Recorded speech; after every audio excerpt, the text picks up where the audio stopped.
Welcome back to KuCoin's Crypto Crash Course. Navigating the crypto world is kind of like taking a relaxing holiday at the beach. When it's good, it's pretty great. But when a hurricane's coming, it's the last place you want to be. So how can you enjoy more fun in the sun without the looming threat of a storm over the horizon? With deep research, my friend. And if you're wanting to know more about deep research, you've clicked on the right video. I promise if you stick around until the end, you'll know how to perform deep research into any crypto project. Before we go any further, I have to state for the record, nothing in this video is financial advice. This video is meant for educational and entertainment purposes only. You should always do your own research and make your own opinion before making any financial decision. And if you are ready for that, there will be a link in the description for 20% off when you trade on KuCoin. Alright, there's a lot to cover, so let's not waste any more time. If you recall, in the last episode, I showed you how to do quick research into a promising altcoin in only 10 minutes. If you haven't seen that one yet, there's a link right here in the top right. Give it a watch and come right back here. So what is deep research anyways? In the quick research session, I mentioned that the point of it is to make sure that a project is legit and has some potential to grow. What I didn't mention is that there are three types of analysis. The first is technical analysis, and it's the study of price action of a coin or a token. This is mainly done by looking at charts and making predictions based on patterns. The second type of analysis is called sentimental analysis. We've covered sentiment in previous episodes, but to briefly recap, it's basically the study of what people feel about a project by seeing what others are saying about it. The third type of research is known as fundamental analysis. This is the study of the actual ideas, use cases, team members, and progress of a project. While quick research is great at scratching the surface of all of those, for deep research, we really want to dig deeper and verify the information we got is accurate and focus on the fundamental analysis. We picked the sandbox for our quick research, so it makes sense we'll be using it again for our deep dive. How about we start where we left off last time? And the last step we took was analyzing the sandbox's light paper. I compared a light paper to being a movie trailer, and the white paper being the movie of that trailer. Just like how a good trailer makes you want to watch a movie, the good light paper should make you want to read the white paper. The key information you should get out of a white paper is finding out the project's fundamental idea and mission statement, how they plan to achieve it, who is the team behind it, and do they have the right skills for the job, learning who are some of their top investors and partnerships, and finally, understanding its tokenomics, governance, and ecosystem. So let's give it a shot. But how do we even find a white paper? Well, there are two easy ways to do this. You can either go to the project's main site and click the link to their white paper, or oftentimes CoinMarketCap will have a direct link to it right here. So let's open it. Wow, 44 pages. But honestly, for a white paper, it's not that much. If you scroll down a bit, you'll find the table of contents. It's useful if you want to jump straight to the sections that you want answered most. Now that we're here, arguably the most important thing that we need answered first is if this project even has a good fundamental idea. Generally, this is answered pretty early on, so just look for it in the introduction. For the sandbox, we can find it here. After reading a bit, we've learned that the sandbox has combined GameFi and the metaverse, both trendy sectors. We also found out that they want to solve the problem of centralization in gaming. Game studios of hot games like Minecraft and Roblox face these issues. With blockchain technology, they want to allow true digital ownership for gamers so that they can generate income from their creations. It sounds good, but can they do it? While having cars that fly might seem like a good idea, if there's no way to make it happen practically and safely, we can quickly disregard this idea. The same goes for crypto projects. In the case of the sandbox, we can see many sections outlining in detail how they plan to execute their idea of creating a virtual world. This is really important because without a clear roadmap, a project is doomed to fail. It's worth taking the time to actually read through it and keep asking yourself if what they're doing is making sense, is it realistic to pull off, are they hitting their milestones, and if what they're doing is going to make others want to join in the future. So how can we know if they can actually pull it off or not? Well, that brings us to our next step. Knowing their team. Is it actually possible to know if a project is a scam or not by finding its team members?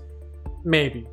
If a project has anonymous or unverified team members, it's usually a red flag. If the project were to suddenly flop, there would be no one to be held accountable.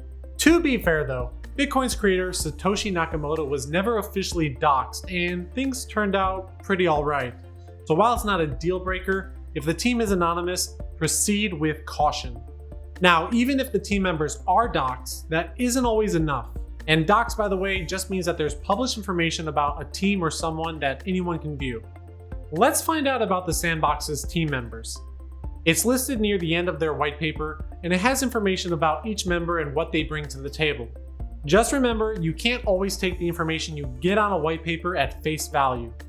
Anyone can take a random name and throw it on a white paper and publish it. If they're a little bit more clever, they can even find an expert in the field and pretend that they're on their team. So is there any way to verify it? The short answer? Yes. I can see on the white paper it lists Marcelo Santurio as the CFO and tells us a little bit about him. But is any of that true? A good way to confirm team members is by searching their portfolios on websites like LinkedIn or Crunchbase. LinkedIn is usually pretty good, but for more crypto-related things, Crunchbase usually has more information, so just keep that in mind. So all you need to do is take their name and run it on those sites and see if their profile pops up. If it does, be sure to check where it says that they currently work. See some of their past education and experience and decide for yourself if you think it's helpful for their current position.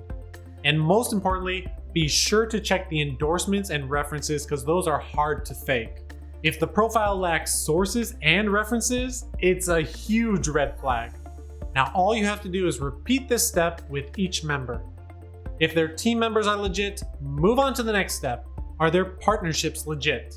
This is a key indicator to look at. Big brands have a lot to lose and they would not want to risk their reputation and funds in a project that they didn't believe in. Plus, the right partnership could drive more traffic and result in higher profitability. To check this is easy and it's similar to doxing the team members. While some white papers do put their partnerships inside, they might not always be up to date. So for this one, I'm going to go to the main website and see which ones they're actively promoting because likely those are the biggest ones as well. Okay, here they are. I won't go through all of them, but I will choose a big one for an example, so let's choose Adidas. Some brands will announce partnerships on their company blogs or social media pages, so just do a customized search to see if they've made any announcement. Unfortunately, I couldn't find Adidas posting anything about the Sandbox on their Twitter account. So to do a little bit more digging, I'm not going to use a crypto tool, but I will use the most basic internet tool, Google. All you need to do is Google the project's name with the brand to see if there's really some sort of collaboration going on. One result I got for the Sandbox and Adidas is this VentureBeat article talking about it. What I would do now is read through the article and see what kind of partnership it is, because not all partnerships are created equal. You want to make sure it's an ongoing deal and not just a one-time thing. It's really good if the partner in question actively promotes and supports the project in question. Sometimes a project can get a big celebrity or partner on board, but they'll lose interest over time and they might even abandon it. So definitely look out for that and repeat this method for the other notable partnerships. Okay, now that we're getting deep into this video about deep dives, how about you take a moment, stretch out a bit, and maybe hit that like button and subscribe for more educational walkthroughs like this. Alright, on to the next step, learning the tokenomics. This is just a fancy word that tells you the economics of a coin or a token. But why do tokenomics matter? And what are some of the key indicators of good tokenomics? It might not seem like it matters that much, but how the economy is structured can make or break everything. For instance, if it's a great project but it has high transaction fees, users might choose not to transact on it. The project's white paper should tell you about the tokenomics and tell you if the coin is inflationary or deflationary. Inflationary simply means that a mechanism is in place so coins will continue to be created indefinitely. Inflationary assets usually decrease in price as time goes on if there's no reason or demand to continue buying it. The US dollar is a great example of an inflationary asset. Each year they keep printing more, and each year the value of the dollar goes down. The opposite of inflationary would be deflationary. This means there is either a hard cap on the total coins that can be created, or a mechanism in place to burn or destroy existing coins. In general, if demand stays the same or increases, deflationary assets will go up in price. If you check the stats for sand on CoinMarketCap, you'll see that it has a total supply of 3 billion and a circulating supply of 1.3 billion sand. That tells you that the project has an active community and the token is actively being used. Another important thing you want to know is how the initial supply got out to the public. Did it go through a pre-mine, a pre-sale, a spotlight launch, or some other way. It's important to know this so you can figure out if the coin was fairly distributed.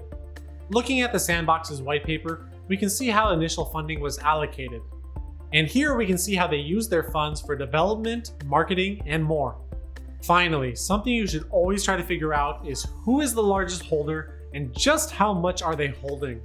As mentioned in the previous episode, large holders, also known as whales, can have a huge impact on the price if they decide to sell. So let's see where we can find out more. Head back over to CoinMarketCap and locate the project.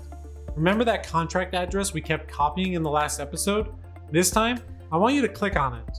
This takes us to an Etherscan page with a ton of info. Feel free to explore some of it yourself. I just want to see a list of the holders, and I can do so by scrolling down and clicking on the tab Holders. It looks like there's over 158,000 holders. And before you start freaking out looking at these top results with over 10% of the supply, look over here on the left. You'll see a little memo note that tells us if it is a smart contract or exchange holding address. With that said, the fourth top result does contain nearly 10% of the supply, and it isn't a smart contract or exchange holding address. It is a bit concerning, so what I would do next is try to search that address online to see if anyone else located who this belongs to, who they are, and how likely they are to sell. Alright, after all of that, if you still have the energy and you're still dying to know more about a project that you're interested in, the final step you should be taking would be reading the reports from the experts. This basically means finding articles from reputable publications done by experts themselves into this project. If the project you're looking at is low cap, there might not be any reputable publications about it, so just be careful. One thing you can do is head back over to Masari and click on the Research tab for a project. Here you'll find recent events, news, and articles from experts weighing in. Hopefully after reading these articles, you'll have enough information to make an informed decision yourself. And there you have it. That's how you perform deep research into any crypto project. Congratulations if you made it to the end. But before you go, I want to hear your thoughts. Did you find this information useful? Is there something I missed? Let me know in the comments. If you're ready to get started trading, a referral link in the description will get you 20% off your trades on KuCoin. If you found this video helpful, hit that thumbs up button, let us know, and check out some of these other great videos on the channel. Make sure you subscribe to the KuCoin YouTube channel to get more content like this in the future. Hit the bell as well so you get notified next time we drop a crypto crash course. This has been a KuCoin video.